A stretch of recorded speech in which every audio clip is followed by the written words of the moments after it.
heck yeah. Oh, heck yeah. It's One of a Kind with RVD. I'm Dominic DeAngelo, OneTrueSportTV.com, on RVD's YouTube at The Real RVD. Guys, I mean, you're not going to believe it who is here with me today for this Is show. it Kevin Nash? Is it Kevin Nash? No. It's Rob Van Dam. Oh, I get those guys mixed up all the time. All the time. Those Michigan boys. Didn't you used to wrestle as Oz, Rob? Or am I mistaken? Vinny Vegas. Oh, that's it. That's it. Okay. Hey, we're live here, though, on the YouTube channels. So, some shout-outs. What's John Travolta's character's name in Pulp Fiction? Vinny Vega? Vinny Vega, correct. Yeah. I never made that connection before. Is that what that's from? I guess, maybe. Wow.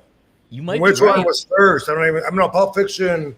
Pulp Fiction. No, I think Pulp Fiction came after. Because Vinny Vegas was WCW, so he was 1992-ish.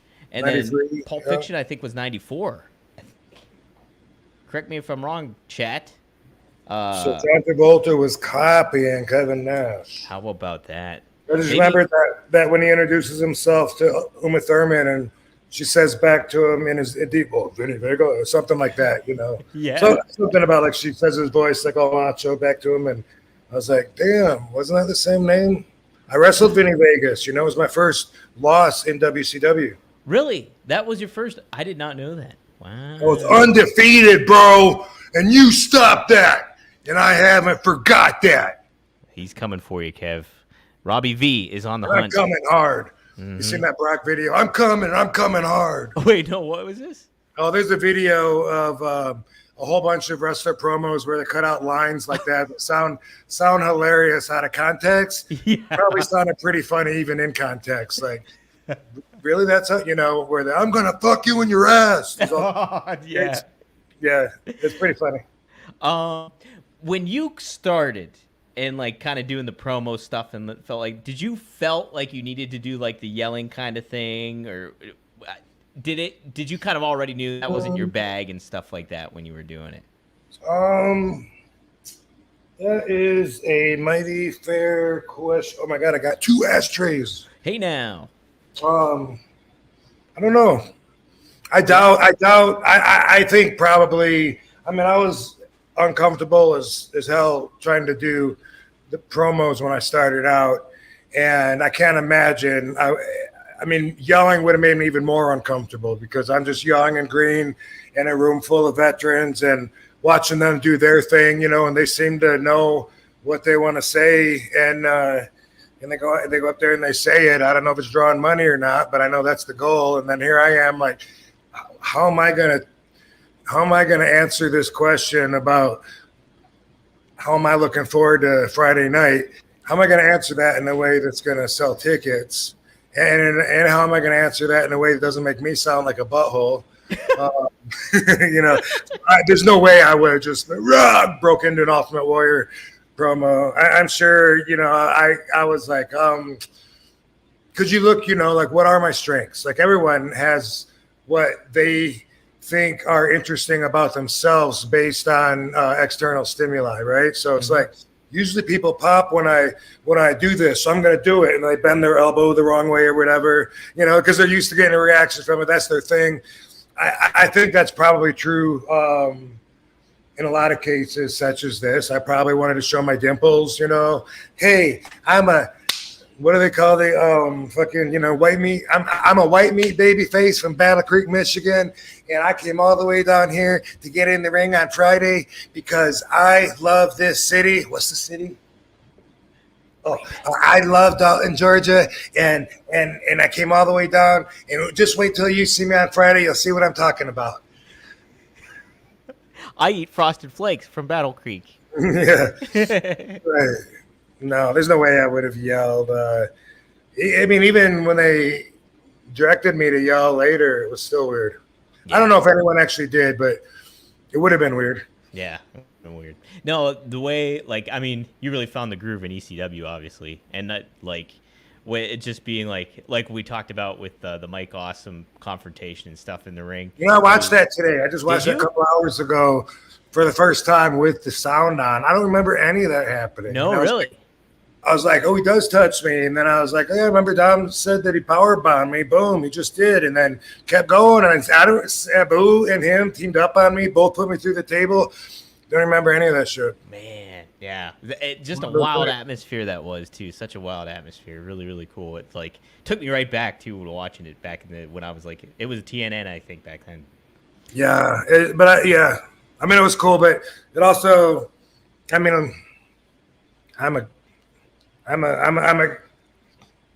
critic, you know, that gives unwanted advice when I say this, but personally, I get tired of the cliche, right here, right fucking now. Like everyone, you can say that with me because you know that's what I'm going to say because you've heard it 18 million times. You know, it's like, that's like one of those cliche things. You know what's coming as soon as they say, right here.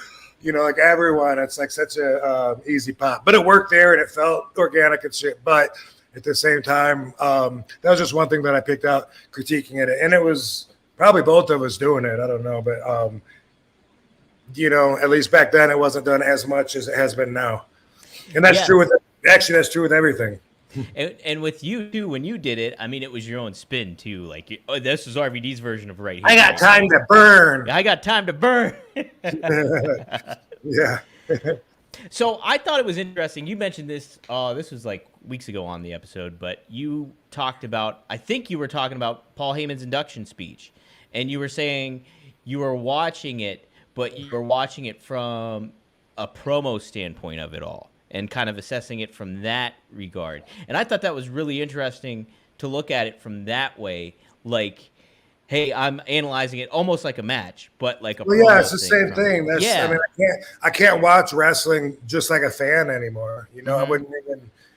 I wouldn't even know how to do that because I'm watching, you know, people work doing the same job that I do and seeing them make choices and knowing when and where they're making these choices that I may agree or disagree with. And so, yeah, that's what a Hall of Fame speech is basically, is a promo, you know? Yeah. Yeah. And so anytime you do see someone cut a promo, then you automatically go into like analytical mode kind of thing where you're just like, okay, this is what he or she is missing, or maybe what they didn't hit upon. They could have done this a little bit better or something like that, instead of thinking like, well, I mean, like, you know, the first level is like, was it good or not? Right. Mm-hmm. And that's the same thing that any fan, anybody watching, you know, might be like, wow, you know, and how do you judge if it's good or not? Was it compelling? Did it engage you? If so, then automatically you got to start giving it credit. You know, if you were into it, then you can't say it sucked too bad. You know, even without trying to tear everything apart, you know, just on the basic level. And, of course, basic thinkers, you guys don't go past that anyway. That's it. That's it. Hey, by the way, thank you to artist formerly known as Seth for the opening song again. Oh, yes. We should give that guy credit. I love that song. Now it reminds me of our recent visit to Hawaii that was, like, so fun. Like, every time I hear it, it brings back those vibes. And I love Hawaii. Like, it's like, I don't know, the energy there is different than anywhere else that I've been. I don't even know how to describe it. Jamaica too. A lot of it is the weather, but it's also the music, you know, that's always playing. It seems like the trees are playing music, you know, and it's that kind of a feel always. And when we were in Hawaii a few months ago, I was shrooming the whole time too, and so it makes me think of that. Which, by the way, a couple of weeks ago I was talking about that I was starting to take the lion's mane, and don't really have any news to report with it yet. You know what I mean? So I don't know, and I've been seeing a lot of videos that say that it's not proven to work recently too, whereas everything before was like, that is the shit. But anyway, I'm optimistic. But point is, a couple of weeks ago, I tried some of that lion's mane. Someone gave me a couple of other shrooms, you know, and pill form, and I took that, and I don't know what else I took, but during RVDology, the shrooms started kicking. So go back and watch that and see if you can pick out right when I was talking, and all of a sudden I was just like, Do I have notes? I don't want to do this anymore. Can we wrap this up? You didn't even. If you didn't say anything to me, I wouldn't even notice, though. Yeah. I'd be like, oh, he wrote notes down? Oh, that's cool. That tells me how much I'm normally babbling, not making any sense, because that's what I felt like afterwards. I was like, oh, I got some stuff written down I was going to talk about, but whatever. But what? Fuck it. That's how much sense I normally make. Guys, if you want to get a question in, you can always just ask a question. I'll try to make it down. But you can also do Super Chat, and that helps out the show. That helps out One True Sport and gets a little buzz going. Like Liam Evans here, One True Sport. Remember, he says, hey, RVD, do you have any good Rhynos? Liam. Oh. Yeah. Hey there. Do you have any good Rhyno stories? He's going to be at a show in my hometown in October in Wales, UK. Looking forward to meeting the man beast. Any good Rhyno stories, Rob? Man, that's a good question. I've been around Rhyno quite a bit. Great guy. When he broke in, Sabu was he had Sabu's approval. He was like, no, he's a good guy, and he's from Detroit, and so we're gonna do what we can for him, and liked him right away. He's a super nice guy. I think everybody would have to agree, because he's a nice guy. He always tries to make you laugh, and he's try to be funny.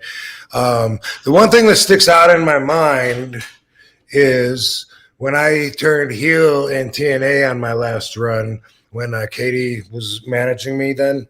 Well, first off, when they suggested that to me, that they were thinking about turning me heel, I was feeling like, but I thought I was like the most over, like guy. I was like, I thought you do that like when stuff's getting stale and you need something new. Oh, we are there? Yeah, we could try it, and I was like, I'm interested. Rhyno was my partner. We were both heels. No, we were both baby faces, I guess. Whatever. I don't know. I just remember that I was turning on him, and it was at a point. Yeah, we must have been baby faces because it got the desired boo. And I don't know who we were against. It feels like it was Dreamer. That would make sense, but I don't remember the exact angle. But Rhyno was over in the corner doing his, get up, so I can do a running spear at you that's different than Goldberg or Edge because I'm a rhinoceros, and that makes it different. And then as he was like doing that, and I was in the other corner, all of a sudden out of nowhere, bam, I hit him with this sidekick in the face. Boom, and nobody expected it. I think it was really well timed to get that surprise reaction. But that was stiff as fuck. And I always felt bad because I really like Rhyno. But I really, and he even beforehand, was, he was wanting to, boom, take it. He actually said, try to control that because I want to be able to really sell it good and go and like dive through the ropes. And, oh, yeah, cool. Sounds good. And but when I went to do it on the spot, I didn't want to look at him. I didn't want to give it away. So I'm like looking around, and I just kind of used my peripheral because I wanted it to be a surprise. I wanted it to be, like a misdirect kind of handling of your attention, if you will, and super fast too. And so I wasn't really looking at it. I went bam, and then I hit him so hard that he was swelled up, and he had like a big egg, I don't know what you want to call it, on his face. That was, what do you want to call it? Anyway, it was it was nasty, and it was bleeding, and it was big and swollen up. And he had he had like friends or family there and everything. And afterwards, he's taking pictures with him, and he's all swollen up and shit. But I always, that's not the first guy that I've potatoed, but when it's not intentional, and that happens. And of course, he didn't have any hard feelings or anything. But at the same time, when it's someone that's like a really, a sweetheart like him or like Abyss, then I regret it extra. like, maybe someone that I'm like, fuck him, Sometimes I might not hold back on purpose, and even if I'm not necessarily trying to fucking hurt somebody, it's like, oh, well, let's not put as much care into it and see what happens. Let's just have a little fun out there. That's man on the spot, Sometimes you owe somebody a receipt, from the last one or whatever, but that's my Rhyno story. Although I'm sure I have a lot more. That's what pops in my head and dominates my brain whenever I think of Rhyno. I like Rhyno a lot. I have yet to interview him and would love to do that. But I think he was great. You got him, huh? Spark him. Spark him if you got him, guys. Do it to it. I know some people I think are already smoking. I liked him too. I bought him. I know he was late in the run here, but I bought him as a good ECW champion too, like a world champ. I thought he was credible and all that stuff. They built him the right way, I thought, when he had the title. Yeah, I regretted having to hand over the TV title to him in ECW, of course, because that was not a happy moment in my career after defending the belt for like 2 years and being on that run that was increasingly getting better. I was getting better. The houses were getting better. It was just an awesome time. The whole company was getting better. And, I broke my ankle and that kind of sidelined a lot of that action for me in a match with Rhyno. And that was the first time I'd been hurt like that during a match. So I kept trying to walk it off and just obviously continued the match. People from my generation would never even think about, timeout. That's like crazy to think of the way the mindset that the guys have to be in nowadays to look at it as if you even have that option because you got somebody trying to kill you, trying to beat you, trying to pin you, and you're going to forfeit or are you tough enough to continue? And that was just the mindset I was always in. I remember doing the damn backflip off the top rope and landing on my broken ankle. I didn't know it was broke. Yeah, I was going to ask, did you think it was broke or you didn't? No. I kept trying to walk. I kept thinking I'll be fine until I took my boot off after the match, and then it swelled up, and then all the pain really hit. Oh, and I lucked out. This was in Orlando, Florida, and there was a fucking foot doctor sitting in the crowd that was watching that said, hey, let me take you to my office a few blocks from here, and I can take care of you, and x-rayed it, ended up putting me in a cast and everything. Wow. Yeah. It's that classic. It's always like in the classic Looney Tunes. Is there a doctor in the house? And this doctor, I'm a doctor. Exactly. That's it. Exactly like that. Probably didn't even charge me. I don't remember that part, but I really doubt it. If he did, Paul would have paid it. Yeah. Absolutely. Yeah. So Matty, one of our One True Sport members and a big RVD fan, he's always good with the jokes here. This is a good one. Hold on, I make sure I have the right one though. Okay, here it is. Good doobie too. What's Peter Pan's favorite place to eat out? Wendy's.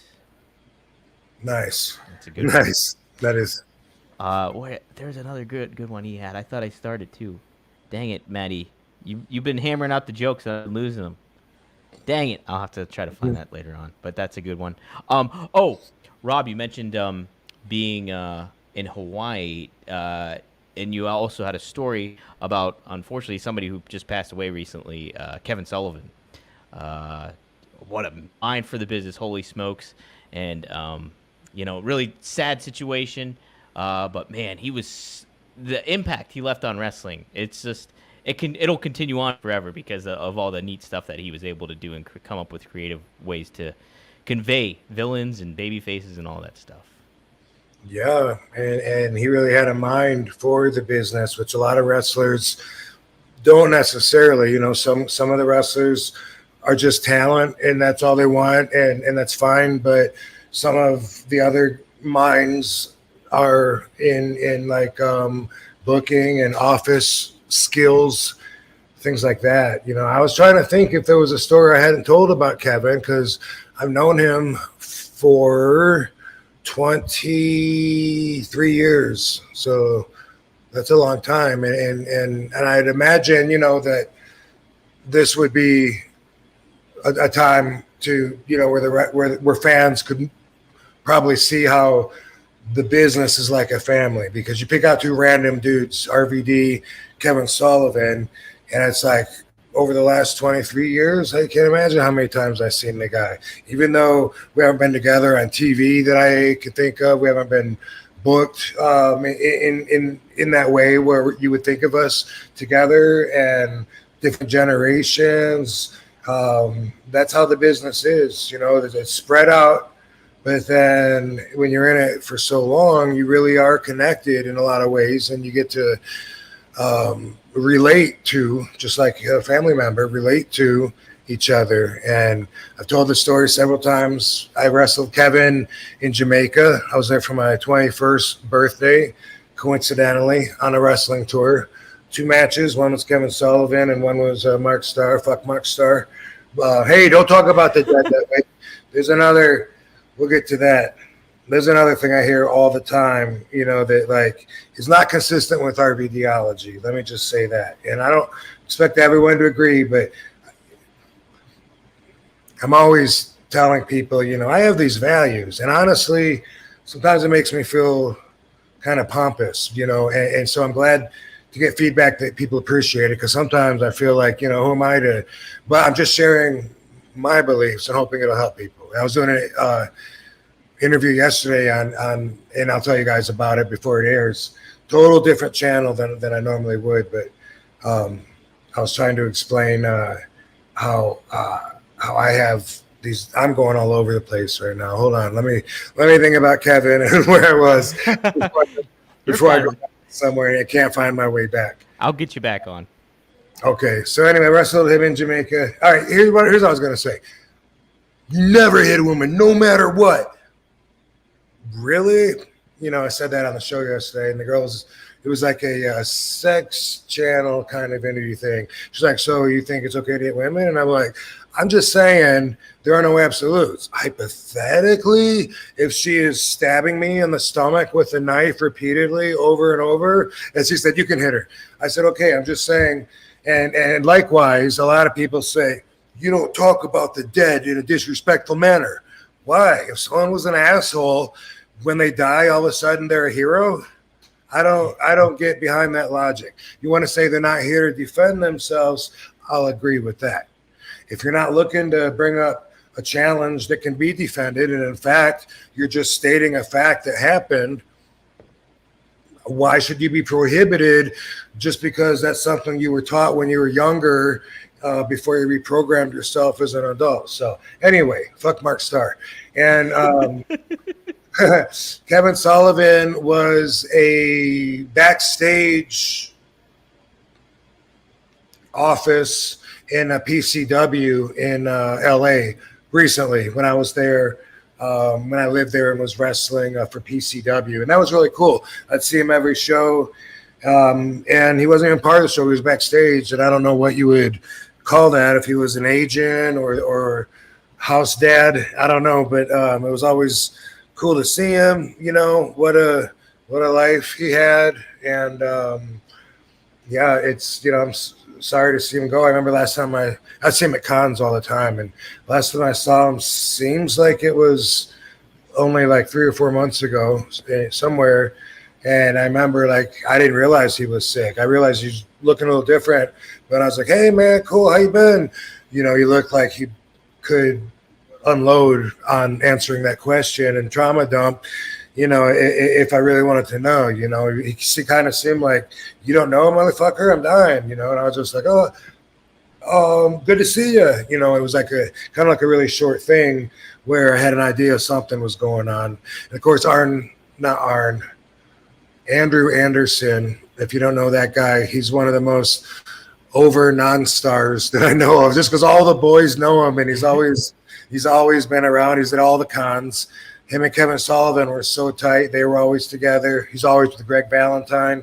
Those guys are really tight. And he's, you know, he's a indie wrestler, and I don't know his whole resume, but Andrew Anderson was really close with him, and he messaged me and said, hey man, send Kevin some thoughts, please. He's he's not doing good or whatever. And, I did. And then, like a couple days later, maybe 2 days later, I got the news that he had passed. So, we all have our path, and we're out. It's never really seems like a good time unless you're suicidal. But otherwise, it's usually a shame in this life to lose people, especially people we care about, because it's just so fucking definite as far as we know. And, they don't come back. If you live another 40, 50, 60 years, they're not coming back. So, what can you say? Condolences. And, let's hope it's a while before we get news like that again. Yeah. And you see the feedback social media had, a lot of the talent, whether they were like colleagues or modern wrestlers today or anything like that. He influenced so many different people. You look at even what I keep mentioning this on shows, is like what the Wyatt Six or Bray Wyatt, if somebody like that, if Kevin Sullivan never did any of that satanic panic stuff where he was like devil and all that stuff, would any of that have come to fruition or anything like that? It's just like he put his fingerprints all over the place, that indirectly and some directly too. You always hear the story about him holding Hulk Hogan hostage for the heel turn that he was going to do at Bash at the Beach and stuff like that. That was his job and stuff. Just pretty neat that he was all over the place. And just a dude that was so smart to the business, but he's also could work in the ring. And he was a stockier dude, shorter dude, but stockier, and he could go up against somebody like Hulk Hogan and make it believable. Memory that just opened up in my brain I hadn't thought of in a long time. We're in Jamaica, and we're on the beach, and Kevin was excited, telling me $2 lobsters.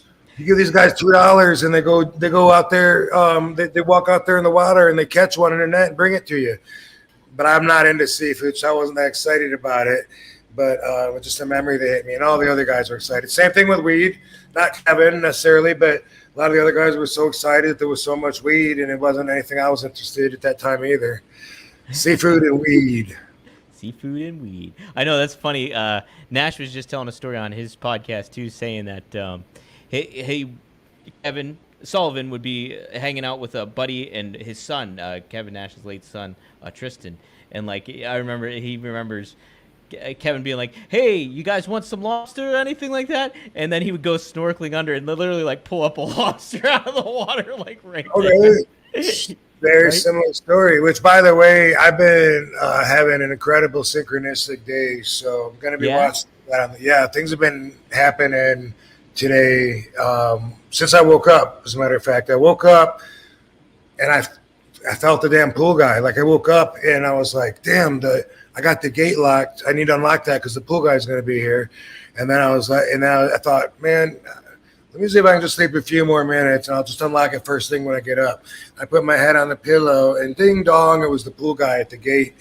And I was like, fuck, I knew it. I just fucking felt him. And the day has been pretty consistent like that since. So, hopefully some stuff will keep happening here. But also I felt disconnected almost as much. So it's been really weird because I've also had clumsy moments where I'm dropping stuff and grabbing it and cutting my fingers, and I feel like I'm disconnected. And as I mentioned before, and now it's very aware to me since my sister pointed it out, when stuff like that happens, I take it personally from the universe. And so that's when I say, God damn it.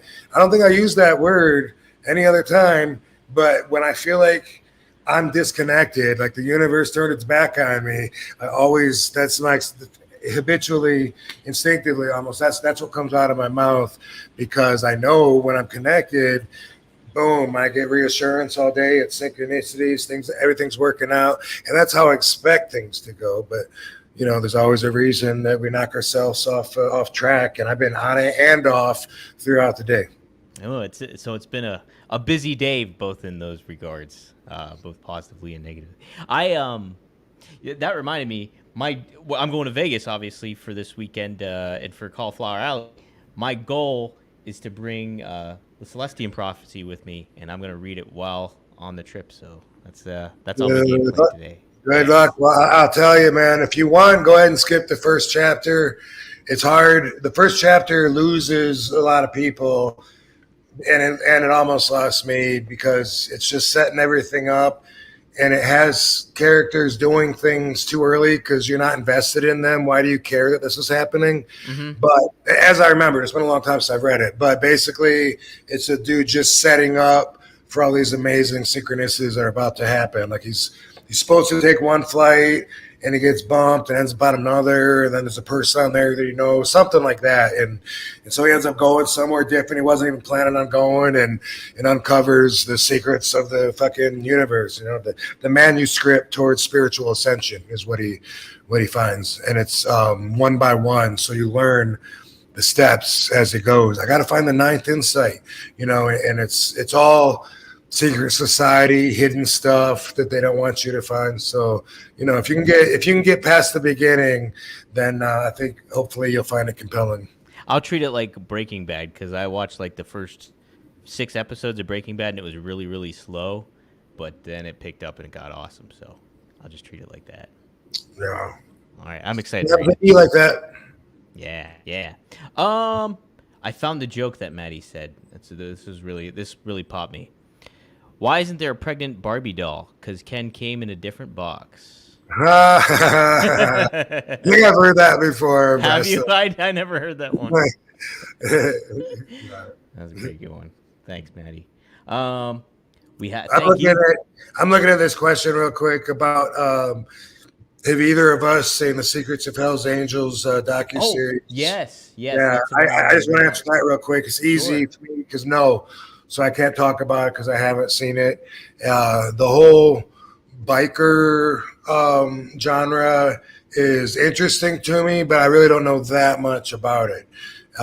It's something that I consider sometimes diving into, and sometimes the stories do cross-reference with mafia, and they work together sometimes, and then I'll learn a little bit about it. You know, besides that, Chuck Zito, who was the president of the Hells Angels, Rochelle, New York chapter, he's a friend, but, you know, all the wrestlers, you know, he's a great guy. All of us know him. I just went like that because I haven't talked to him in a while, so I feel like I'm name dropping. But basically, I don't really know that much more that I can even think of adding to a conversation. I don't know that much about it. I liked the Brian Bosworth movie that he did. I think it was called Stone Cold, if I remember right. Really? It was like forever ago. Oh. Yeah, forever ago. Well, did you see the interview that Mike Franzese, is that his name? Mike Franzese. Michael Franzese. Yeah, Michael Franzese? Says, the way he pronounces it is Franzese. A lot of other people. Yeah. Well, he did an interview with one of the Hell's Angels people. Like, he was one of the head guys. It wasn't Chuck Zito.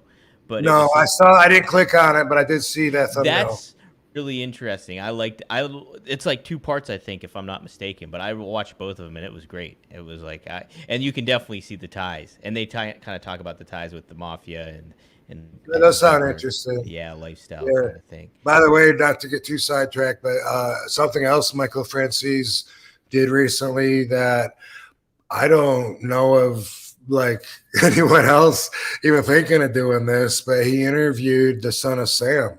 Really? Yeah. Wow. Crazy, right? Holy shit. Is that up?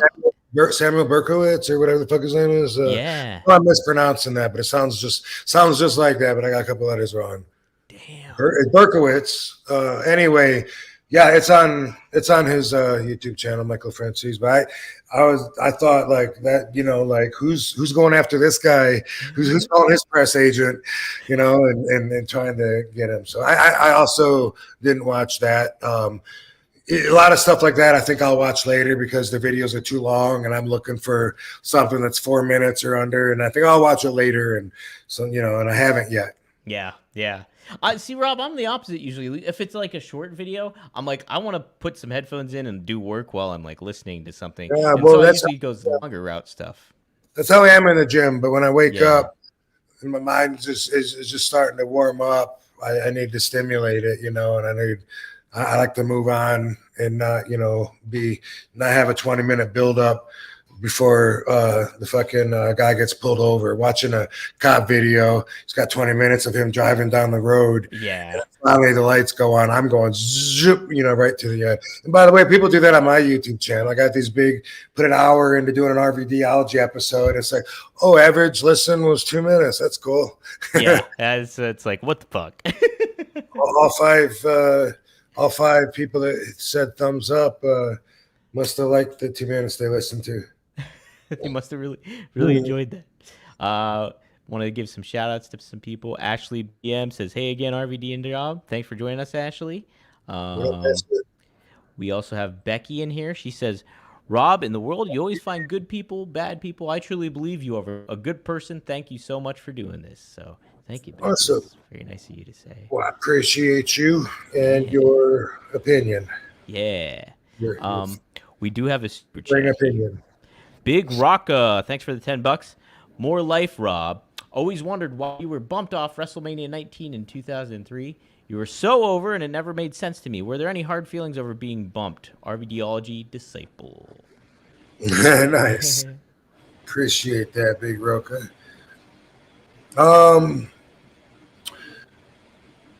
The way I remember it, Kane and I think I remember it wrong because I think I talked to Rene Dupree, one of the guys I talked to, and they said, no. But I thought it was me and Kane against the French dude, Rene Dupree's and his, I can't remember what the tag dude. Sylvain Grenier? Is that his name? Either him or there was someone even before him, right? Like Rob Conway?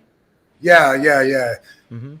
But I think Rene said that that's not true. But so, one of us might remember the matchup wrong. But the way I remember it, we had the match to be on Mania, and then day of got told by JR, you guys are going to be not on WrestleMania. You're still going to have your match out there. Don't worry. It's going to be the same. You're going to get paid just like you were at WrestleMania, but we're going to show the match on Heat. And that's because they needed to have enough time for the whole show. And I personally took offense with it because they had a segment with the Miller Lite girls. And when I was in that competitive spirit, I'm comparing myself to them and thinking like the Miller Lite girls coming in here and wrestling in a keg of beer. I don't even know what they did. A tub of ice. I don't know. Whatever they did, I felt like that's more important than the tag team championship match, which I think we were champions. I'm not even sure about that. But either way, I think you get it. I felt slighted. I felt like they were personally insulting us because my value system didn't match theirs. Now, looking at the bigger picture, knowing we all have our own values, if I'm the guy trying to sell the most tickets, what sells more? Tits and ass or fucking couple dudes in wrestling gear, wrestling a couple other dudes when I already have 10 other matches that are a couple dudes in wrestling gear matching a couple other dudes. What's more special that's going to stand out about this show? What would really hit the culture and society more? This fucking Miller Lite commercials right now are hot. They're like the fucking most played commercials. They played the fucking Super Bowl. They're huge. We're going to fucking play off of that and get that little moment that maybe people remember forever. You're not going to remember this match from that match or whatever. And you know what? Let's fucking do that. Let's get some tits and ass. I can see it that way now. I didn't feel that way at the time. And we had the match and I was upset. I think I left right after the match. I was never really too good at hiding my feelings. And then when I got paid for it, it was the shits. And I went to JR. And I was already insulted. You're going to, it was like pouring salt in the wound, as they say. Like you already fucking smacked me in the face and made me red. And now, hey, I thought she said we were going to get paid the same as if we were on WrestleMania. I'm like, what the fuck? What is this? You know what he said? You're right. I owe you another $5,000. I'll take care of it. Ooh. the fuck is that, right? Does that mean there was a mistake? Does it mean you see my point and you have the authority to find that money somewhere? Does that mean I should be coming to you every 2 weeks and telling you I think I should deserve more? I don't know. I didn't know what to make of that. I think that was one of 2 times that I remember that I went and said, hey, I think you owe me more money. And that's what stands out about being bumped off of WrestleMania 19. So they did pay you, though, at the end of it. Like, you got good. Yeah, that's a little weird. That's a little weird. You know, I'm looking at the WrestleMania 19 card right now, too, Rob. I mean... Dad did that. But am I on there, me and Kane? You are. You're on the opening thing. Not against the... I want to call them the Rougeos. I can't remember. Here... Actually, it wasn't either of them. You were going up against Val Venus and Lance Storm. With the Dudley Boys. They were with the Dudley Boys for some reason, but they defeated you and Kane for the World Tag Team Championships in 7 minutes. So is that the match that got put on Heat? I mean, I don't know. Yeah, it must. Miller Lite girls are there, right? It doesn't. So I'm on the Wikipedia. It doesn't say anything about Miller Lite girls, but I'm sure they were saying it. Which, I don't like this. I'm presuming with this information that we're talking about the same match, because I don't remember getting bumped off of another WrestleMania, and I know that was early in my WWE career. So, and then my first Mania was 18. So using all that info together, I'm guessing they were probably talking about one and the same. By the way, as far as a footnote on that, I was always confused about the pay. Like how is it that we're supposed to advance in our career when we don't really have control over so many things that is directly related to our income? And I was always confused by that. I mean, I don't think too many people will argue that RVD was over, but there was a few times where they didn't have an RVD T-shirt in the building, and sometimes that could be really big money. Mm-hmm. Such big money that sometimes they use that as part of your deal. I made a return to WWE, and it's we're gonna start. We'll go by what you were making when you left before. That's what they did. You're making this much a year. We do 90 days. That's a quarter of a year. Quarter of your downside is this. How about we go with that for a base? Obviously you work more, you make more, you sell more shit, you beat it. But that's okay, cool. That sounds fair. Let's do that. So, boom, we go to Africa. They didn't bring the fucking RVD shirt at all. How am I going to make money off selling Rob Van Dam shirts? And it's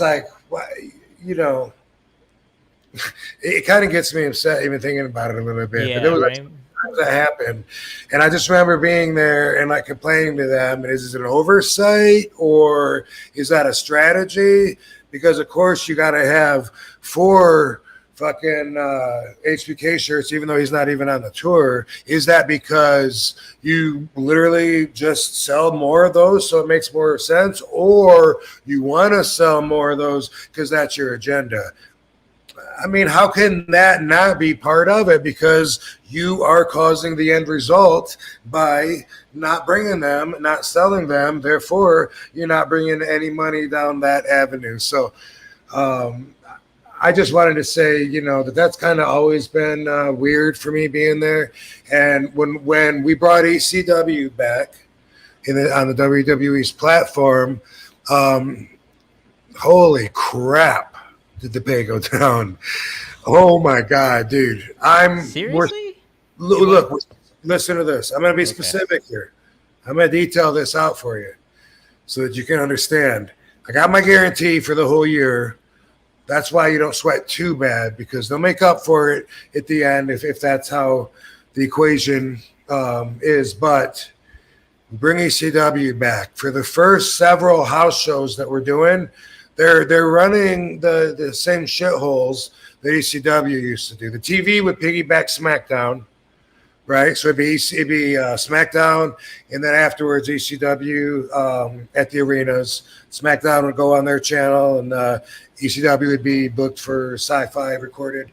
But the house shows, when ECW was on its own, they're doing the Ross Draver Ice Gardens. They're doing, yeah, literally, and the shithole. all of them, and not advertising them except on the internet. Why not? That's how ECW drew. It was all the smart marks that were on the internet. So this is why I tell you I sound like, I was telling you before the show, when I listened to some of the shit, I sound like I'm screaming at it. I am screaming. Why am I screaming at you? You're not. I don't feel like I talk like with pushing this much normally, but I guess maybe it's. I think you're good. All right, cool.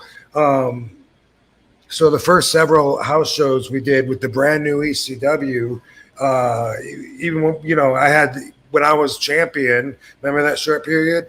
I'm wrestling Big Show, main event. Everyone knows he's got a multi 7-digit deal. If you divide that by the by the week, in order to reach at least 2 mil, that's just under like 40 grand a week, So in my mind, I'm thinking, and I can't remember if he had a 3 million guarantee. He had a really big deal, and I'm not saying I'm Big Show, but I'm the guy at these shows. I'm the fucking biggest and most over guy for sure at the ECW shows. As egotistical as that sounds, even if that wasn't a factor, main event 500. What the fuck? Are you serious? The same that I got paid my first house show match going in Atlanta against Johnny Swinger? No, the guy that broke his ass. Oh, Stamboli. Johnny Stamboli. Yeah, first house show when I came in 2001, I wrestled him and I got $500, and that was the other time that I went to JR and said, What? Like, I make way more than that before I come here. I came here to make less money, and that, and what I'm guessing was WrestleMania 19 were 2 times that I went to JR and said, this ain't right, is it? What the fuck? So there's some insight for you. That's fucking crazy. So after you win the title, you're going on those ECW shit tours, and you're getting a $500 payday at that point. Yeah, and so what he says to me is like, well, he says there's not enough money at the shows to pay everybody. And he says this. He says, as it is, I have to take from the SmackDown pool in order to pay you guys what I'm paying you.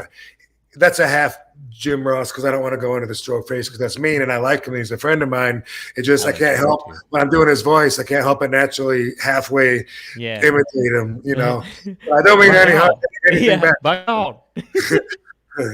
don't mean and then wait, what? You're taking from the SmackDown pool and you're paying the ECW guys? Guess what? That doesn't sound fair either. Yeah, that doesn't sound fair to the SmackDown guys, right? Yeah. So. Listen, that's a bunch of horse shit. I will say that if they're putting you on shit tours and be like, oh, we'll create internet buzz because that's how ECW do it. Well, you're part of the WWE machine now. Like, put all the money behind there, get some fucking merch out for these guys, and put them in some bigger arenas. I can't say this is fact, but I was told that they put a 10% advertisement budget on ECW compared to WWE. In other words, $5,000 worth of promotion versus $500, which is really get some posters printed up and pay some kids to put a few up in some windows and then throw the rest in the trash. That's so fucked up. That's so fucked up. Even at that point where it's like, okay, it's like late 2000s or whatever, and time to change, but it's like, dude, fucking, this is WWE. You got to do a little bit something more here for your talent. But this is also, it's more evidence that weighs in on thoughts of, was it really brought back so you could bury it, or was it brought your innocent seed? You know, like, yeah, the deck is kind of stacked against you guys when you're doing this little. well, not to mention even on the damn TV shows that we did, you got SmackDown for the first couple hours, and then ECW afterwards. So not only is half the crowd going to leave, but besides that, we're heels for the first 3/4 of the show. We're heels. We run, to promote our show. They have the heels run in and fuck with the top baby face or whatever and get all the booze, and they expect everyone to stay to watch us say, here's what we want to show you, after they were just throwing tomatoes at us. That I didn't think that was a good idea personally. Well, A. Jobson adds to your point. He says you wrestled in front of 100 people at the Pima City Fairgrounds during your WWE ECW run. I was there.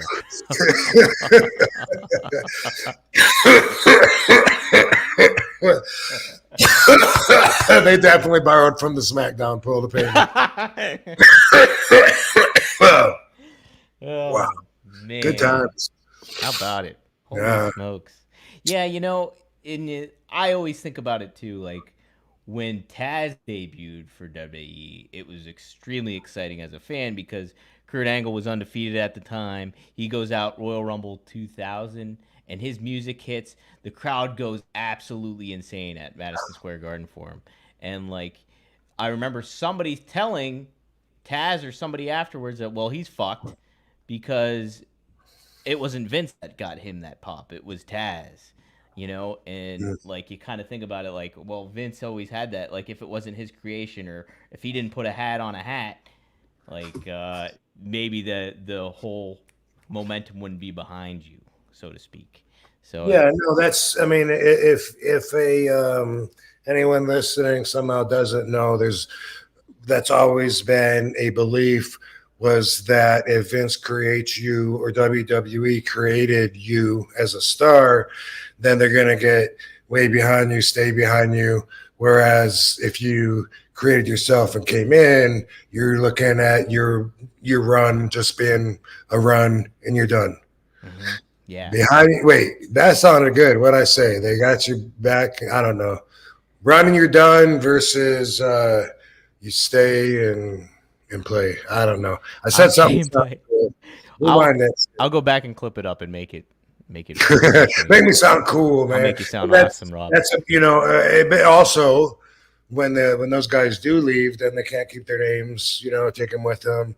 I saw or heard word recently that maybe that's changing. I don't have any reason to believe that's true. I got no evidence of that.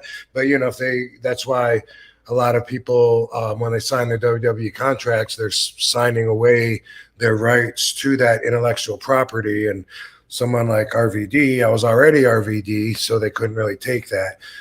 They could share it with me for the term of the contract, which continues now as far as having the rights to make merchandise and the licensing deals. So, how concerned were you when the second time you came to WWE, when the invasion happened? Were you at all concerned them changing your name, or you're like, I'm already RVD, I was already showed up in WWE as RVD? Well, I thought for sure. What's funny, I don't even think it went through my mind that I was already there, and so they would see me as established. I don't remember ever even feeling like they would have acknowledged that, just based on my own inner fears or doubts, or just the way that I understood them to do business. I thought for sure when I came in 2001 and actually signed a 3-year contract with them, I thought for sure that I was going to be erasing my past, and I wasn't looking forward to that. So I wasn't happy about that at all. I had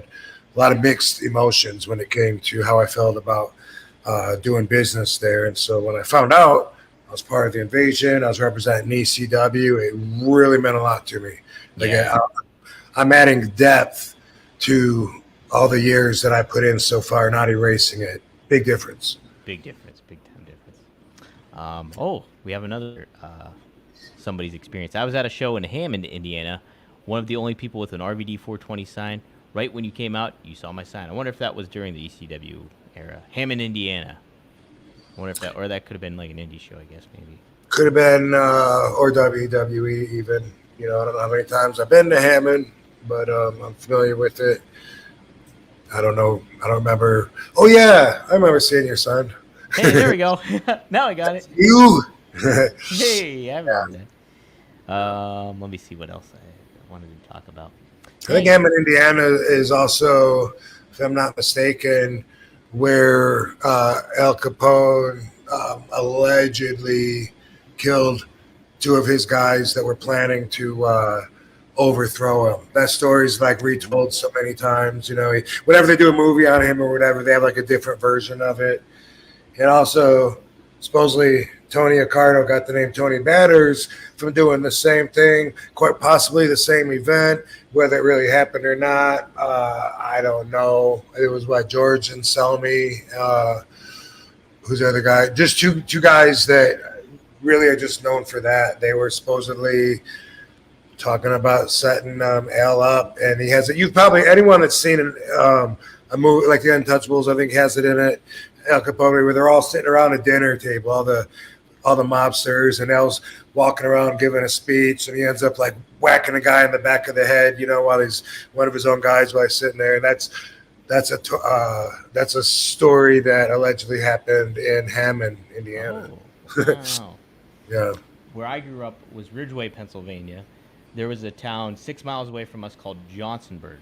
And apparently they called that Little Chicago, and that's where Al Capone would stay at. He would stay at a hotel while he was there. For whatever reason he was in Johnsonburg, I have no idea. They got around, man. They got around. And his house was in Florida and Miami. It's amazing how much traveling those guys did way back in the day when traveling was such a pain in the ass and took forever. You know? Yeah. Vegas, New York, fucking Cuba. And a lot of the guys were international, you know, like in the 60s and 70s.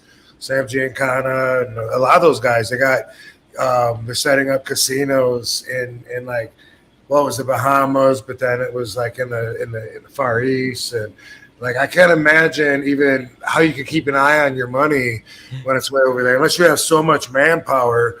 But then again, you know, how do you trust them? I don't know. But yeah, right. I don't know. Jeez. It's always fascinating me. Like, I don't know how they do that. They think, because one guy owns so many businesses and stuff, and when it's worldwide and it's all over, and you got, you know, you're talking to people in other countries, Chile. I don't know how. I can't imagine. You know, I couldn't even keep eyes on a business in front of me. Right? No, it's the tough thing about it. It is kind of remarkable to think that way too. Seth. Hey, Rob put you over here earlier. If you're just tuning in, he put you over big time. Thanks for the $20. RVD, ever read The Hitchhiker's Guide to the Galaxy book? Seems like something you'd enjoy. Lance Storm turned me on to it on his blog back in the days. It's like super deep philosophy disguised as a sci-fi comedy. Easy read. Have you ever read those, Rob? No, I have heard of them. And always, you know, they've always been something that comes up a lot, but I haven't read them. And another one that sounds like that too is like something about a motorcycle. Seth probably knows, but something about I don't know, it's a motorcycler's guide to the guy. There's something that I think is the same kind of thing, philosophy, and the title makes it sound like it's something completely different, just like a hitchhiker's guide kind of sounds different. But yeah, if anybody knows what I'm talking about, put it in the chat room. Is that the Motorcycle Diaries or whatever that was called? No, that doesn't sound right. Or is that a movie? I can't remember. You know, I thought The Hitchhiker's Guide to the Galaxy might have been a movie, but it was a movie? They turned it into a movie. I might have seen that, I think maybe. Mm-hmm. We have to go over the plot for me to know. By the way, I saw Deadpool and Wolverine. It was a lot of fun. It was a blast. Cool. Yeah. I plan on trying to catch that at some point. Very funny. Oh my God, a lot of gratuitous violence. It was you got your money's worth. Let me just say that when you go there. Yeah, I'm sure they know how to do it. You know, every time I see a Marvel movie, especially the Avengers, something really big, it just blows my mind. Like, you're like, what else? What could make that movie better? I don't know. Yeah, you know? Maybe some more tits and ass. Usually, tits and ass makes things better, but that's probably subjective. Well, I want to bring up this one. This is really funny. I hope I can find it here soon. Oh, shoot. Baccarat had a funny quote. I want to find it. Dang it. Oh, here it is. This was in reference to your Miller Lite girls comment about, like, well, like, what's more appealing, seeing girls, like, doing that or whatever. And Baccarat said, I usually would bang my chick or rub one out before the show starts, so I didn't care about the tits and ass. So we just wanted to hear RVD's music. So there we go. There's a take. I really like hated, and I still am not a fan of celebrities coming in. I get it, but it still kind of hurts my heart a little bit when I have celebrities come in to a wrestling match. Katie's all excited that Jelly Roll came in and did a choke slam or something, and I'm like, she knows I hate that kind of stuff, but you know why? It fucking it takes away from it. Like we talked about this. It discredits everything we do, makes it look like anybody could do it, and on top of that, there's always. It's hard when you're in that state of mind to not feel like, how much more is that motherfucker coming in, getting paid to come in for his 3 seconds in the business when I'm here busting my ass every week and fucking making $500. So there's always that too. But I've just always hated it when Jeremy Piven comes in and does a crossbody, because that's inconsistent with the way I got trained. What do we do? Me and Sabu back in ECW had a situation where ICP was coming in, what I mean? Uh-huh. And they were actually our friends, but we, they were still marks to us, kind of, Joe was even in the business, but I know that I popped him because I heard about it. I heard he wrote it in his book that I popped his eardrum with a kick, which, I'm not saying that was any harder than a kick I would have done to any of the boys, but we didn't take it easy on them because they're outsiders or treat them like celebrities or whatever. And so basically what I'm saying is if Jeremy Piven can handle the Van Daminator, then he might win me over. But no, you know what I mean? Like what we do is not easy. For anybody, it takes a long time to learn the craft, and I think that it sells it short when they have someone come in and they're able to pull off something. Who would win a fight? Right. Jeremy Piven or the guy you did a crossbody to? My money's on the other guy. and you could say, well, in wrestling, it's a lot of times like that, but not necessarily. You don't really know a lot of times, and that's something you assume, but a lot of times it surprises you that the smaller guy is way tougher than the bigger guy a lot of times. If it came to outside of the ring, street fight, which is basically your goal is end this however you have to as soon as possible. You know what I mean? Right. Total different game, and you can get some information watching them wrestle, but not as much as you would imagine. Well, so we talked about this before on like. I'm sure any wrestler would kick Jeremy Piven's ass. That's it, and he called SummerSlam Summerfest in his promo too that night. He called it Summerfest. Motherfucker, you don't even care about the business. Don't even care, Jeremy. Yeah, we talked about this I think on a second episode because we were talking about Bad Bunny, but then we also mentioned, like, I asked you, I think, well, what about when somebody like a legit athlete comes into play, like somebody like a Mike Tyson or Muhammad Ali, and that's a little bit more makes sense, but when you have a celebrity coming in there, and sure, you want to get eyes on the product, you want to get your highlight reel or whatever, and like that creates buzz or what have you. But Muhammad Ali came in to box, you know what I mean? Mm-hmm.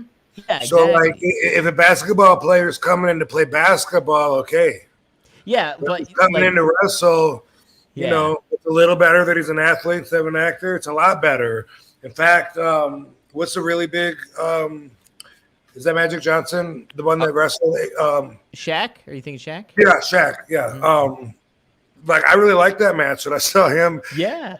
And him and the girl. It was him and Jade Cargill. I thought that was really entertaining, and I thought, wow, we really did good. But obviously, they worked on that. Cool though. And he's got some experience doing everything. That's a little better. But at the same time, I got to give the advantage to the wrestler on the credibility side when it comes to wrestling. You know what's a great story is Jake Roberts. They had a program, I believe it was in Mid-South, where Muhammad Ali got brought in, and like he was supposed to take a punch from Muhammad Ali, and somebody with him, I think it was Jim. Who is this? Jake Roberts, Jake the Snake. Bro. So I think it was like Jim Nord. I could be way off on that one, but he got punched by Muhammad Ali and like sold it like a motherfucker. Well, Jake gets punched by Muhammad Ali, sells it, but doesn't go off his feet. Like still doesn't sell it to him. Like and that's Muhammad Ali. So it's like, you want to add that believability to your character and protect a certain amount of it. So I completely Muhammad Ali was like, "Oh, wait till you get this next one." Right. So Seth says Zen and the Art of Motorcycle Repair is the name. Thank you. I knew he would know. No. Mm-hmm. Yep. You nailed it. I think I even have that one, but I haven't read it. It sounds neat. I think I own it. Sounds neat, but I like the title. Yeah. Instagram, a wrestling historian. Thanks for the Canadian $2. Were you Willie the Worker? If not, who was it? Willie the Worker, Rob. I don't even know that. Yeah, I never heard of him, so I don't know, but it'd be a solid no. But also, I don't know for the second part. I don't know where Willie the Worker is known from. Yeah, Willie the Worker. Explain to that. I've always called Bill Apter Wonderful Willie. Did you? Yeah, I still do. I wonder is he going to be in Vegas this weekend? Do you know? I don't know. I don't expect him to. Yeah. I don't know. Yeah, he usually just stays in the Northeast, I think, anyways. Doggies want to say hi. Oh, Lovey. Oh. She's the best. And here's Barbie. Barbie's hanging out. Hello, Barbie. They both came up to say hi. Say hello, Barbie. Oh, love you, baby. Look at those two.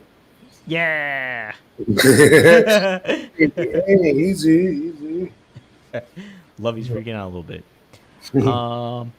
Maddie, thanks for the Australian $5. I feel free now that I'm not being used by my former mate. He still lives here because he has nowhere to go. He's lucky for RVDology, or I'd pick a hand. Oh, that's what we were going to talk about this week was friends that have turned on,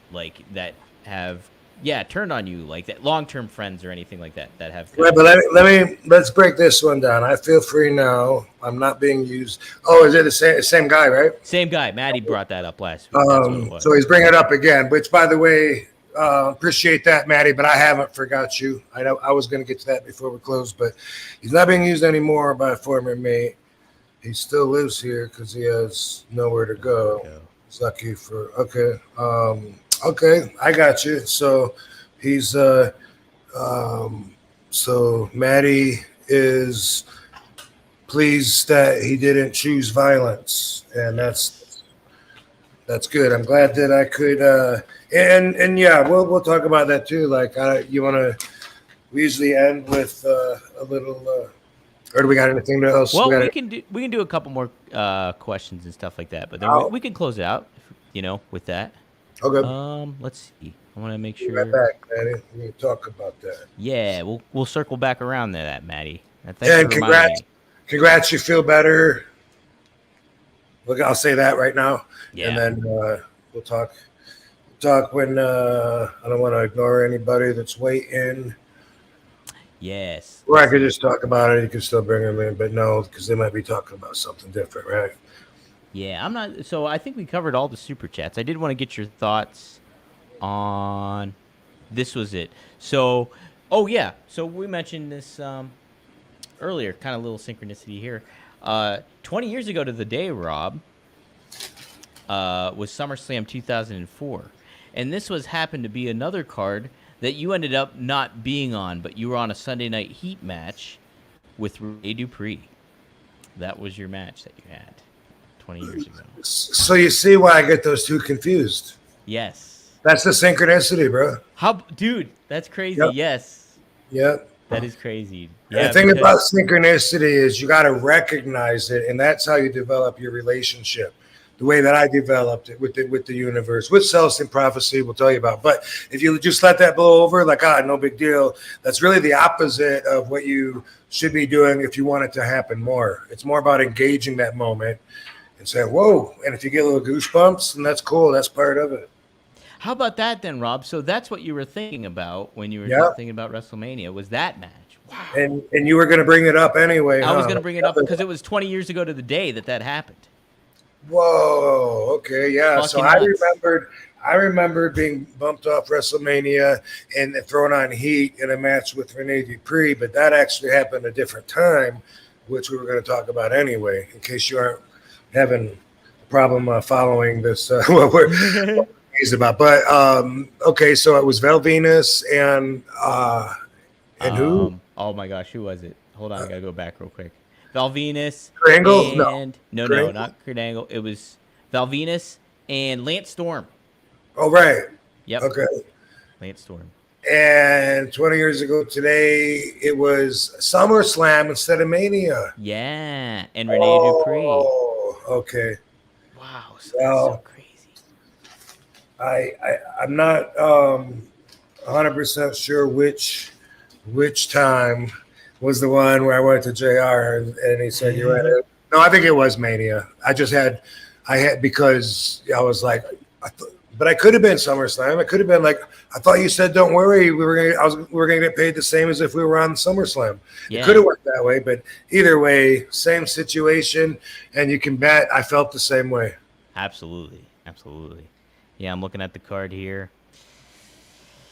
Yeah, I felt that way. The whole time I was there was always reasons for your ego to feel insulted, and I wonder if there's anyone there that's exempt from that. You know what I mean? Because even the ones that are really pushed hard, well, I don't know. Probably even then, they probably feel slighted sometimes. I think they probably find a way to make everyone feel like that sometimes. But I used to feel like, you know, hey, I'm getting a lot of cheers. Nobody notices. Like, how come I'm not on the truck? How come there's not a poster of me at the airport coming into New Orleans and it's everyone else? And how come I'm not the one that's on the morning shows, that's promoting the show? And I always felt, like I was more of like, not somebody's favorite foot to put forward. Well, I think like some wrestlers, you think about that and they think that, but like you're somebody that would have a valid fucking case for all this shit, because it's like you think about immediately when you got put into WWE and the invasion angle, how over you were then, and you were one of the hottest acts in all of wrestling, and so like for them not to make the most out of you and certain aspects of it all, it's just like kind of fucked up. Oh, you're listening and you're not watching. He's squishing Katie. Is that Katie behind you there, or is that D? Hey, what's up, Katie?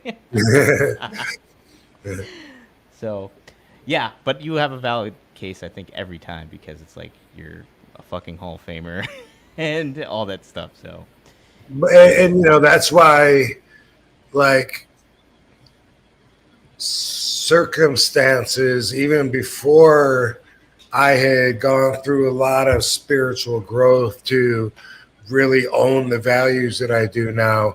Even back then, the circumstances wouldn't allow my ego to get too big to where I feel like I'm unfireable, like a lot of the guys seem like nowadays,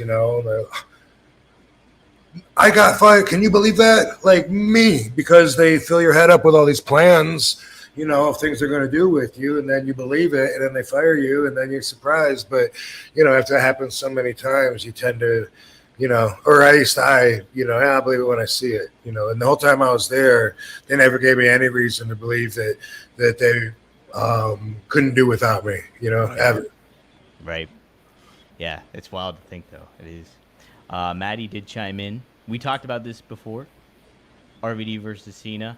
I don't know if you saw this, Rob, but Cena said that he's going to do 36 dates with WWE, so for his retirement tour. So, hey, it'd be nice to see you on one of those. Yes, it would. And I am familiar with it. I have been asked about it a few times, I didn't know it was 36 dates. I did know that he was doing a retirement tour.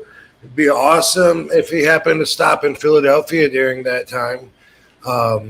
If not, then I have no reason to think that they would be interested in something like that. I certainly would. And I said it somewhere because I've seen it reposted several times, that RVD says he'd love a match with Cena or something to that extent. That'd be awesome. Of course I would. And, we'd crush it. I feel phenomenal. AJ didn't make that up. But I don't, they got my number. Let me put it that way. I don't, as I was just discussing, I never had a reason to believe that or to know how highly they thought of me if they did, or at least if there was a lot of reasons for me to believe that they thought highly of me, there was also a lot of contradicting things that would happen to bring my ego down, and also my beliefs that, hey, maybe they don't give a shit about me, or they just think I'm here to enhance other people. I don't know.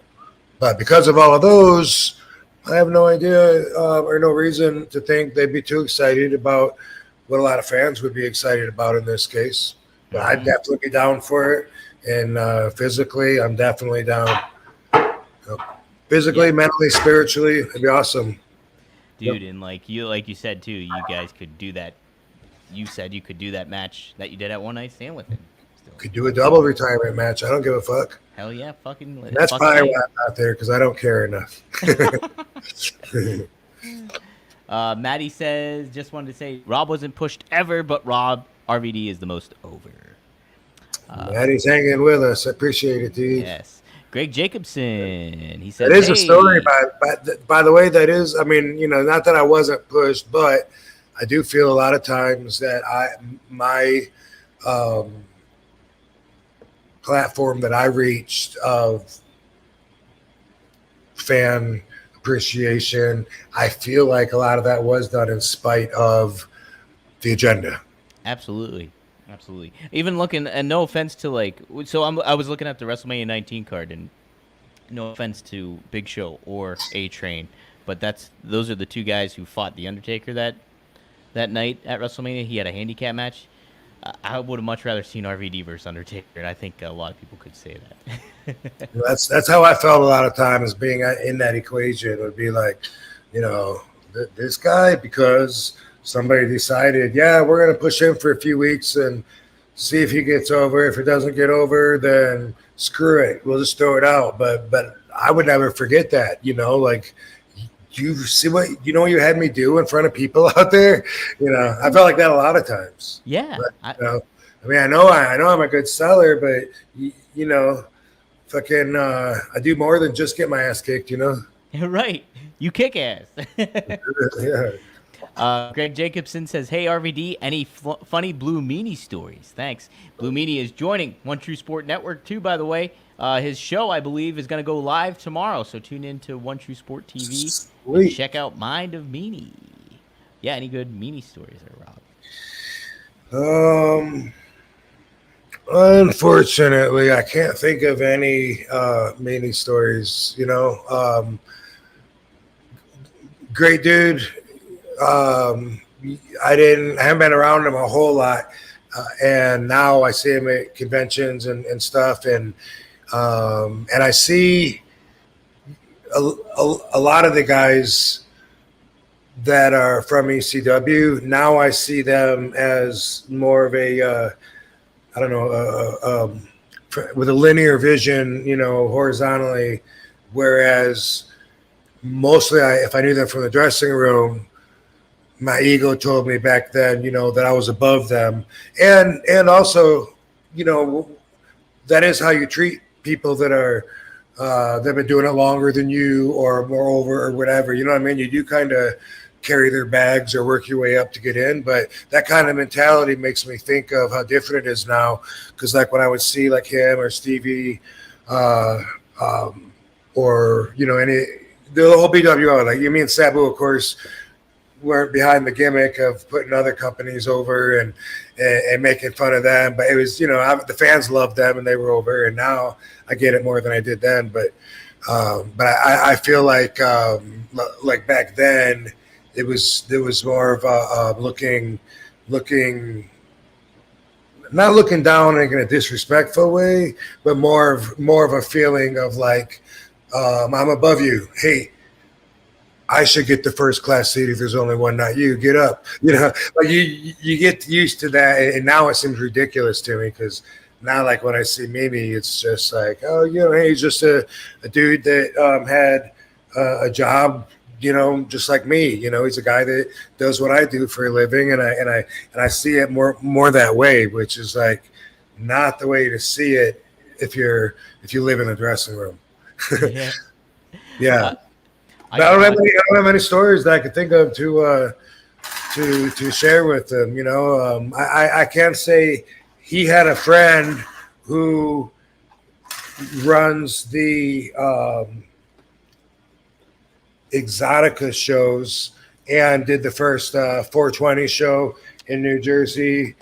And I think maybe there was a follow-up or two or whatever, but that came through Meanie for anybody that saw me or Katie. We did some appearances there, and it was Meanie that reached out and said, hey, I got this friend that wants your info to, which a lot of times that's how booking happens. They want to book you, whatever. Sure, give them my email, whatever. And boom, boom, boom, met the other guy. And that's how we got hooked up with doing the Exoticas. Or is it Erotica? I always fuck the name. I think it's Erotica. No, it's Exotica. Yeah, I think you said that before. It's Exotica. Probably because it has... Shut up. I had it right the first time. Damn it. Turn it. Yeah. Damn it. It's not a very funny story or even a really good story, but good dude. Everyone knows the story about him and Bradshaw and the ECW. I don't have anything to add to that, but of course I was on his side when I found out what was going on. But I didn't really know all the facts. I just knew my heart was with ECW. Yeah. Hey, I'm an ECW guy, and I know him and Bradshaw have since made up a long time ago and all that. Yeah, everybody does. We all grow, and that's part of like what I'm saying. Like I think of whoa, timber. I think of that like when I see Stevie now. Like a lot of times, well, first off, I think of when I broke his face. Because it's again something I'm not proud of, so that sticks out in my mind. Right off the bat, but also I think of that. Like how that relationship was in the dressing room, and how that whole mentality that seems more like almost like fraternity to me. You know what I mean? Like I don't know. It's weird. Like obviously when I was young, I would have been happy to, and I still am. I carried someone's bags. I think it was B. Brian Blair. I grew up watching him like recently, like last year. I saw him at the airport. Just happened to be in Charlotte, at the same time, and his bag was hurting him. And I was like, dude, can I get your bag for you? And I was just like, I still feel like a young guy around that whole generation. I do. I still feel like a kid because I feel like, if they said, hey, do a backflip or take a bump, I'd be able to do it. So, I mean, I don't know, how to feel like old yet. But anyway, it seems like back in the ECW days that me and Sabu's egos were up there. And that happens when it has to have, you got to believe in yourself in order to do that. But it's a strange thing to try to explain through a stoic philosophical perspective. Yeah. Well, it's true too. And you mentioned like you kind of have to have a bit of an ego to like survive in the business at that point, and to get to the level you do, you have to. You have to. Mm-hmm. No doubt about that. It's business. I did get blackout drunk with Meanie at his bar in Philadelphia. He has a bar? Well, it's not. It's a bar he frequents. It's McCusker's, and then they had Meanie Mania there during Mania weekend, and so it was a really big turnout and stuff like that. Nice. Yeah, that's where he got married there too. Al Snow married him there. Oh yeah, I saw some. I didn't know Al did, but yeah, I saw some news of that. Yeah, pretty neat. Yeah. So, Guys, yeah, if you're on One True Sport, tune in tomorrow. You will see Blue Meanie and his show. Before I forget to, I also wanted to plug merchandise. We got some new RVD t-shirts at onetruesport.com. All the profit goes to me and RVD. So if you buy them there, they go straight to them, straight to Rob, straight to me. So go scan that QR code. We got the classic RVD ECW shirt. We got the new RVD Dragon shirt that I made. And then we have a 420 that's a reminiscent to the gas station, which is a cool little design that we have too. So scan that, take a look. We got some hats. We got a whole bunch of other stuff on there for Rob too. So good products there. And we have a Fonzie store too. So a lot of Fonzie stuff going on too if you want to take a look at that. All right. Boom. Let's see what else I want to cover. Maddie, I think, had another question, maybe. Oh, he just had some comments. Have you seen the Sabu Living with Joe Henry video yet? Have you seen that one yet, I guess? No, I'm going to have to look that up. So I guess there must be were they together for some They reason? must have been. I'll have to take a look. I'll do some research and find it, and if I see something, I'll send it to you, Rob. I'm taking it that people are loving this Joe He's Henry. great. It is a lot of fun. Yeah. Cool. He was just on NXT, too. He's super over. He's like the hottest act right now in TNA and the hottest act basically on NXT, too, because he's jumping over there. Okay. Cool. Here's an interesting one Maddie adds, too. Can we get a movement for RVD versus Cody? Bong babies. Yeah, Cody would be good. You know what it is?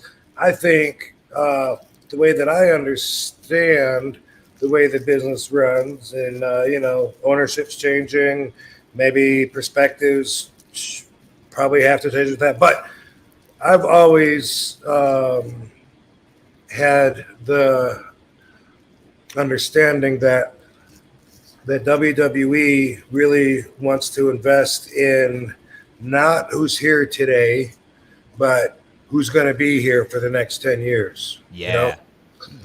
And I think thereby someone like RVD, like when I did my return in 2013 and 2014, it was there, like to work with the young guys to give them a rub. And then, for a run, however long the contract was, to go in and do that and then go out. But as far as bringing me in back then, like full time, I don't think anybody was interested in that. Me first off, but I think that it's because of that, because they sign young guys and they plan on tomorrow and on the future, and that's the way they want to see it go, big picture, long plans. And so that's something to keep in mind. And that's why, like AEW, they'll bring RVD in. It's like a special treat or surprise, or not a surprise, but it's a special moment, kind of happy thing. But he also has a bunch of talent on contract. And he's hoping those guys, the younger guys, will be there for a long time. But he's, where he's willing to do that, he's willing to do a lot of things that not only would some people would argue with as being the right thing to do, but also, like WWE, as big as they are, would, from what I understand, maybe not be inclined as much to see the value in that. I don't know, though, but they bring celebrities in to do one-offs and shit like that. So that's kind of a contradicting thought, too.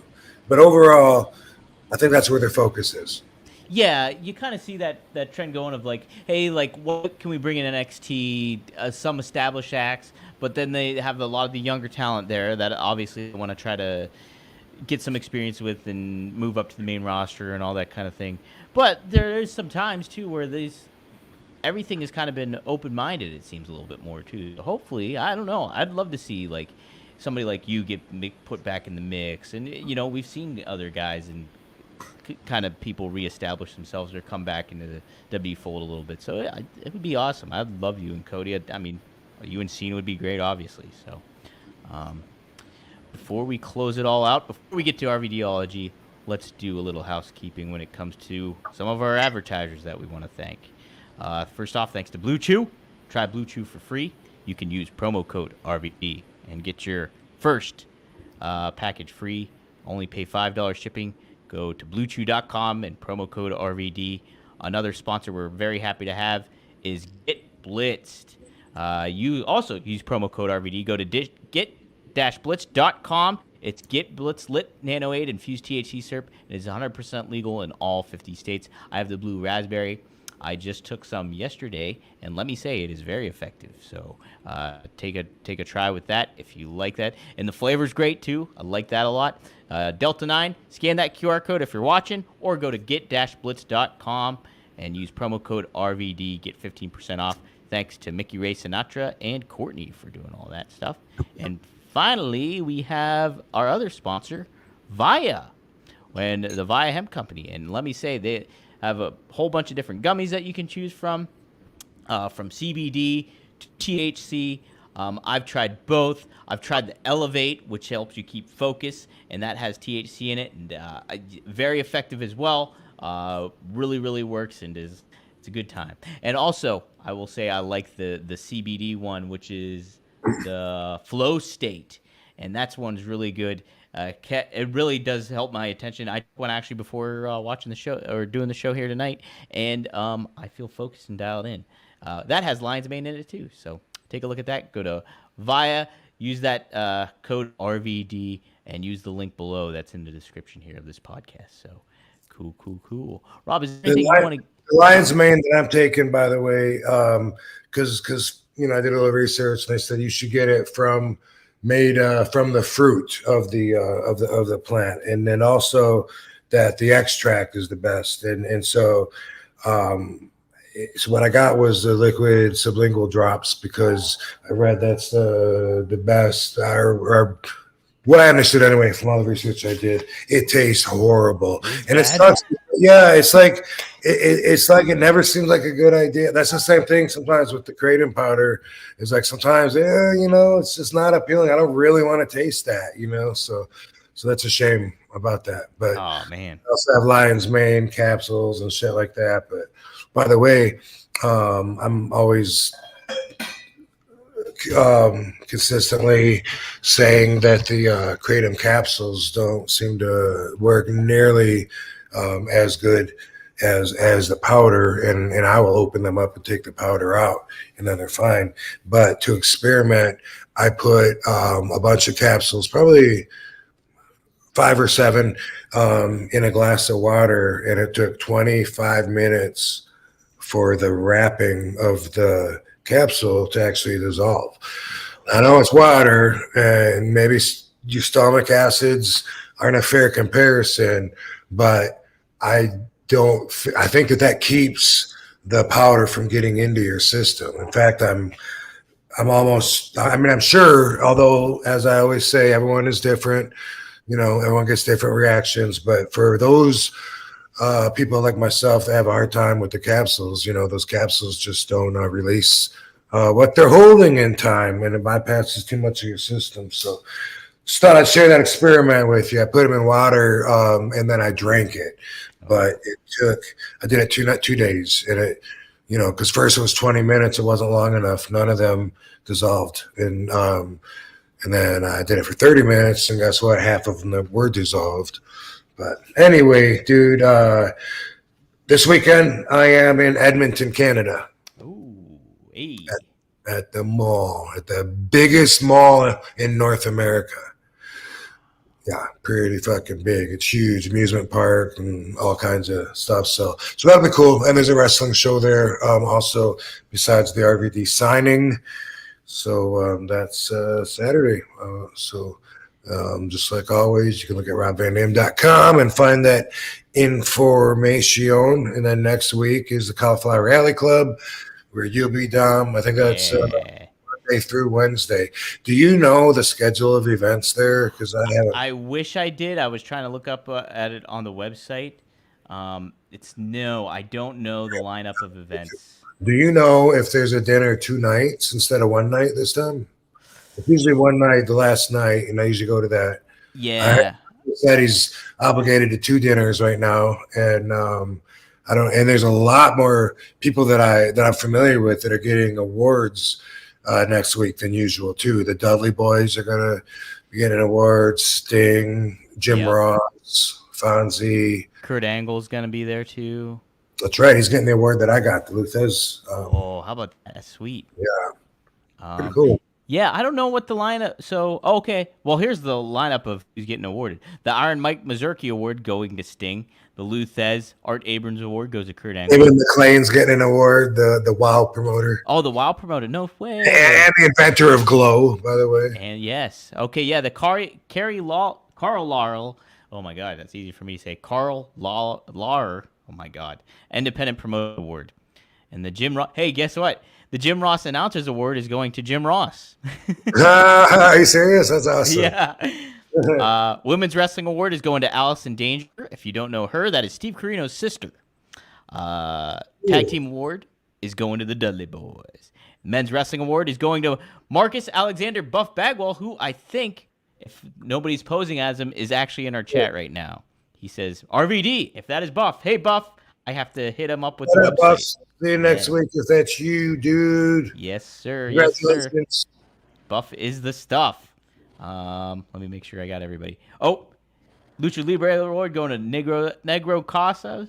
Oh, that almost got me in trouble. Red Bastion Award going to Lori McGee Hurst. Independent Wrestling Award going to Night Train, Gary Jackson. And hey, Charlie Smith Referee Award going to Fonzie, Bill Alfonso. Ooh. Can't wait. Real Award going to Todd Bridges. James C. Melby Historian Award going to Jason Presley. And a Courage Award is to be announced. So lots lined up. I wish I knew the dates. Which one is the dinner here? I was trying to look at some of the stuff, but I cannot find it. By the way, when I got that award at the Cauliflower Rally Club, that Luthez Award, I remember when I was standing up there on the podium giving my speech, I remember specifically looking at Kevin Sullivan. Really? You know, yeah. Up to him, yeah. I said, hey, you guys could have warned me about Ron Slinker, which he knew what I meant. That was like an inside thing for him and for Brian Blair, the Tampa boys. They knew. Yeah. Oh, Brian seems like a very nice person, too. I was interacting with him a little bit. Yeah. He's the president of it. He runs it. He runs the whole shebang. Yeah, super dude. Should be a fun week. Fun week, I guess it will be during the week. So, yeah, exciting for that. But, guys, check out Rob this weekend if you're in Edmonton and say howdy do to him. So he will be there this coming weekend here. Cool. Let's address Maddie. Maddie asked me last week. He said, "Have you ever?" He was either, "Have you ever had a friend use you, or have you ever been used by a friend?" I don't remember which way it was worded. I think it means the same thing. And what does that mean? You know, used usually has like a negative stigma attached to it. You know, you feel used, but it's not always negative. So first off, we got to define it. You know, I need a couple of big guys that can handle themselves tonight. You got anybody I can use? That's not a bad thing, right? Mm-hmm. Hey, I don't want my mom to see me when we cross the yard, man. Can I use you as a shield? You're being a friend. I'm using my friend as a shield. It's not always bad. You know, sometimes it's just a level of taking advantage, which again sounds bad. It's not always. Taking advantage of somebody's qualities, taking advantage of somebody's skills. It could be bad. It could be, you know, like, hey, he makes her cook for him all the time and slave in the kitchen because she makes great food, whatever. But it could also be, you know, like, hey, when I'm around the Sheik, I'm going to take advantage of his memory and get some good stories from him. You know, that's not a bad thing, right? Mm-hmm. So it really just depends. So when you say, have you ever been used by a friend? Of course, we all have. We've been used in good ways, and sometimes it's in a bad way. So I'm going to assume this was a bad way where you felt taken advantage of, again, in a bad way. And I can definitely relate to it. A few times pop into mind where I was taken advantage of. Like, let's see. I had something in mind. Well, I'll skip the first one then and go to the second one. I had a couple of guys trying to think of his name, Justin Sampus and Jesse Daly. And I met with Justin about starting my own cannabis line. And talking to the guy, it's not like there wasn't any red flags. He seemed like a fast talker. He seemed like more of a sales guy. But I thought maybe that'd be kind of a guy to do business with, you know. But they acted like they were friends. Jesse and him have been partners for a long time. They had their own CBD line, and they wanted to do an RVD line of CBD. I didn't know that they were going to be funneling money from one to the other the entire time. They didn't want me to know about that. But in the meantime, these guys acted like they were friends. Were they my favorite people to be around? No.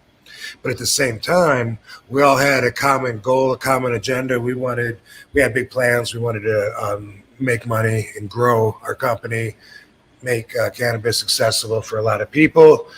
So dude, Justin would be at my house. He'd be like working out in my gym with me. Both of those guys were at my wedding.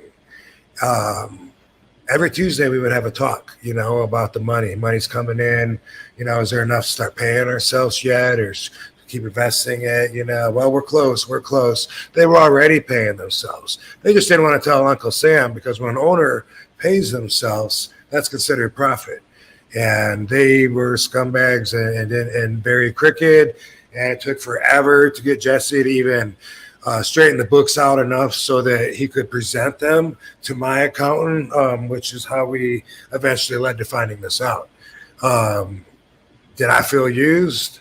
Fuck yeah. These guys were making money, getting paid off of my name, knowing that I'm not getting paid off it.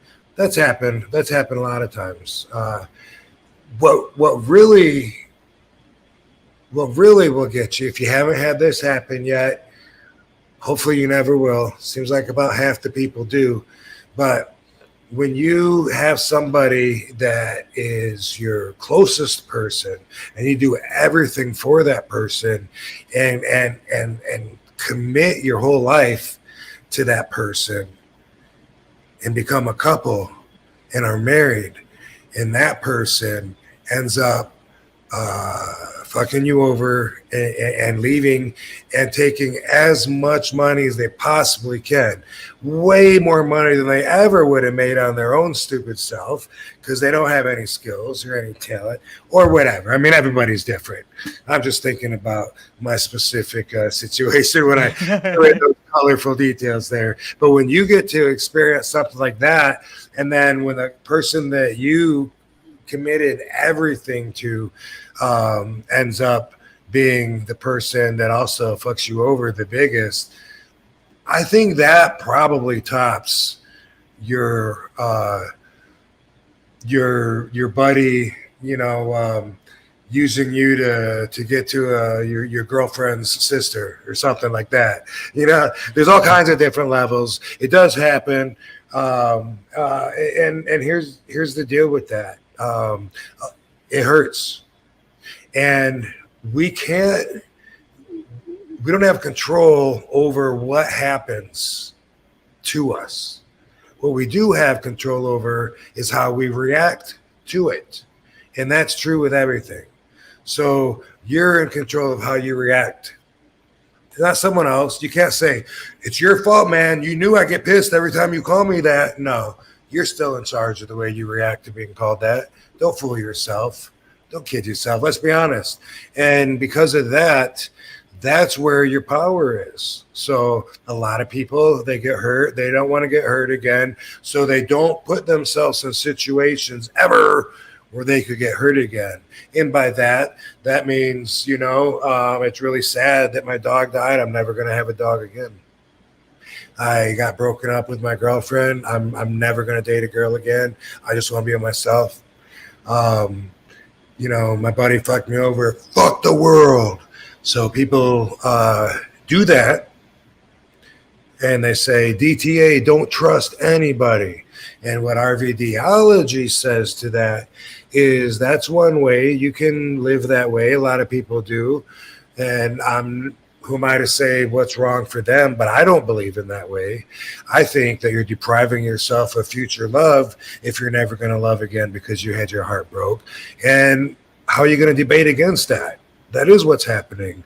You're not going to allow yourself to feel some really good emotions, and so therefore, are you giving yourself a better quality of life by sheltering yourself in? Yeah, you don't ever leave the house, and then no one's ever gonna fuck with you. True, but you also have your life to live, and you only have one life to live. So I would say don't let this stop you from doing what you want to do, and don't let being hurt stop you from being the person that you want to be. And that's what happens a lot of people. It changes people. Every experience kind of changes us because now our perspective is that much bigger because it's added that new experience to it. Therefore, we're looking at it with a little more experience, a little different perspective than we had before. That's a good thing. That's why experience is the best teacher.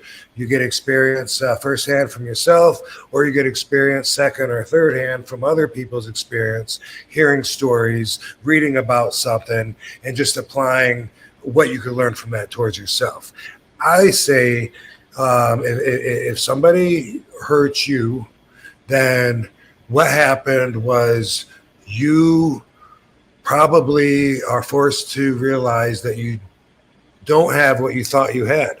You have something that's different from what you thought you had. You thought you had this relationship. You could completely trust forever. That person would never do anything for you, or you don't even need to worry about it. You never thought about it. But really what you got is this person that isn't flawless. It's a person that could make mistakes. It could be something that's forgivable, but just don't forget. And if it's big enough and bad enough, then maybe you shouldn't be friends, or maybe you should make that. But if it's big enough to where that is the focus of your whole relationship, then that's pretty big. And I'm not saying there's anything wrong with that. You know what I mean? My evil ex will always be my evil ex. Why? Because she completely flipped after spending all my money for 18 years, told her lawyer and wrote all this stuff down in a complaint so that she could get paid as much money as possible. She said, and this was 2018, 2019, said there's no reason I shouldn't go back to WWE and work full time so I can pay her for the rest of her life. I'm faking the concussion symptoms that were exploited in Headstrong. I'm addicted to drugs. I'm addicted to weed. And all these ridiculous fake expenditures that we used to go on these vacations, and we got brand new cars all the time because she chose to go out that way. That will always be the thing that comes up when I think about her. And so she's always going to be my evil ex, and I don't want anything else from her. I hope I never see the bitch again. With Abyss, with there was Joe Bruce. Who was the other guy that I said I heard? Oh, with Rhyno, there won't always be, it's always going to be something. Maybe it might be the first thing that stands out, but I love Rhyno. It's not going to be the only factor to our whole relationship. If it is, then that's fine. Move on and learn from it. You are going to get hurt again. Be more ready for it next time. It's okay to pull back your trust a little bit. You don't get to know for sure that anybody will never hurt you. You don't get to know that. That's not part of life. You do not get to know any more than you get to know what happens after you die. You don't know. So, doesn't mean you can't trust people. You're going to get hurt. And sometimes it takes time. It always takes time. There's grievances, and sometimes you're not ready to get another dog yet or whatever. That's fine. and there's no need to rush anything. But in the bigger picture, RVDology says DTA is something that I don't do. I like to look at good in people. I like to trust people, but you know what? Trust them a certain amount. You know, there's a lot of people that I would trust to do me a lot of favors that I wouldn't trust to stay in my house over the weekend when I'm not here. Yeah. There's limits to your trust. Look at it that way. And, you know, if it's something that you can't forgive the person because this thing that happened is bigger than your relationship with them, then that's how it's going to be, and that's fine too. But just remember, our ideology says don't let being hurt change you from being the person that you want to be. Period. I love it, Rob. It's great stuff. I think about like when you have those moments of hurt, or you feel like even like moments of like, oh man, like this person really like demeaned, or like I feel shame almost, or something like that. Just be aware of those thoughts and be like, yeah, that's a feeling that I'm having. It doesn't necessarily mean something that you could have controlled or anything like that. This is this person doing their own thing, and this is the decision they're making. You only can control what you can control, and just learn from it. And yeah. Good job not telling them to pick a hand if that's not the best move. That's it. It seldom is the best move, but sometimes it is. You know, I was talking to Katie earlier. We were talking about getting ripped off by promoters, and I remembered 2 different times when I was really young where the promoter doesn't have money for me. I've already wrestled. I'm trying to get paid just like the rest of the card, and the guy's telling me he's going to mail me a check. So I'm thinking there's maybe a 20% chance that I'll get the check in the mail. But if I beat the dude's ass, there's no way I'm getting the check. So should I beat his ass because he fucked me over and he's probably not going to pay me anyway? Or should I just hope that the check arrives and go home? And that's happened a couple of times to me when I was younger. And it was because, you know, I really wanted the $150, you know? And so otherwise, you know, if I didn't care about the money, then I would have just beat the dude's ass and I would have felt better about it. One of the times was a real famous one. This dude, his name was Joe Lake, and he ran this show in Detroit, an indie show that was like a WrestleMania show. He had like everybody. I think Hercules was on that, and Jim Neidhart and Greg Valentine. I think Honky Tonk Man, me and Sabu. He just had so many people on it. And then when it came time to get paid, he stiffed everybody. The way I remember it, Jim Neidhart the next day wouldn't get on his plane to go home and instead went with the guy to his work and to where his mom works to get his money. And the other guys got it right, got it right from the box office, you know, before that emptied out. And these guys were serious about, hey, man, we didn't just fucking leave our homes and come here and work our asses off so you could fucking be entertained. You know, you owe us. But, you know, it's a dirty business. It's sometimes that happens. Try to avoid it. You gotta avoid it. Gotta avoid it. Yeah. Bonus story, because I know people remember that. The other boys remember that were there.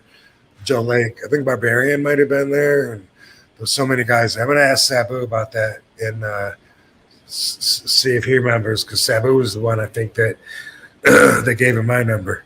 Yeah. But anyway, yeah, dude, just keep moving forward, dude. Keep your goals, keep your values in mind, and be somebody that you want to be. We all have that power. He says, thanks, RVD. Yeah, he really appreciate it, man. He's a big-time listener here on that, so we appreciate the question. Good stuff. And great RVD. RVD is the best part of the show, I think. It's RVDology, I mean. And it's always very informative, so good stuff. Appreciate you, Dom. I appreciate you, Van Dam fam. Mm-hmm. Back here next week for some more. That's it. Guys, tune in. Any suggestions, by the way? I like that, you know, if you have something specific that you'd like to hear me talk about in the next week, you know, start making that a routine. If I can pick it out questions. Guys, always make suggestions for RVDology and stuff like that. If there's like a life situation that you have going on or something that you would want to handle a different way or get a different perspective on, RVD will provide that for you. Just shoot us a message on social media or get it cooking in the chat here. You don't even have to freaking do a super chat. You can just drop it in there, and I can keep my eyes peeled for it. So. Or if you don't want to, fuck it. I have 3 or 4 things I could talk about tonight anyway. That's it. Talked a lot, just like always. Katie and D are like, okay, the show's long enough. Let's wrap it up. Yeah. Let's wrap it up. So we will, guys, see you next week here on One of a Kind. Next week with RVD. Damn.